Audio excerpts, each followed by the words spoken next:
माझ्या हातातून निसटली. अरे माझ्या मुली निसटली. नुकतीच प्रेमाची प्रेममाळा माझ्या कंठी अर्पण करणार होते. काय तुझं ते प्रेम? पण तुझ्यामुळं माझ्या हातातून निसटले. माझ्यामुळं कुठेही जाऊ दे.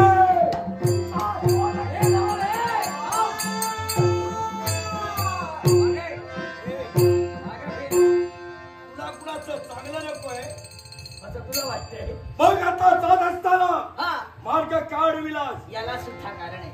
अरे पाताळ गुणाचा सम्राट आहेस तू. मला सांग रे, त्याचा पाठलाग करलो हे तुझ्या सारख्या वीराला शोभता का रे? गुरुदेव, आपल्या मुखातील शब्द सत्य आहे. पण त्याचा पाठलाग जर मी करलोय तर मला मिळणार कशी? ही जर का तुला मिळावी अशी मनोमनी तुझ्या इच्छा असेल सत्य मग आठवडे त्या शमुमादेवाची तू भक्ती केलीस. देवानं अमरत्वाचं वरदान दिलं. पण जे गुपित रहस्य आता तुला आणि मला अरे याचा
शंकर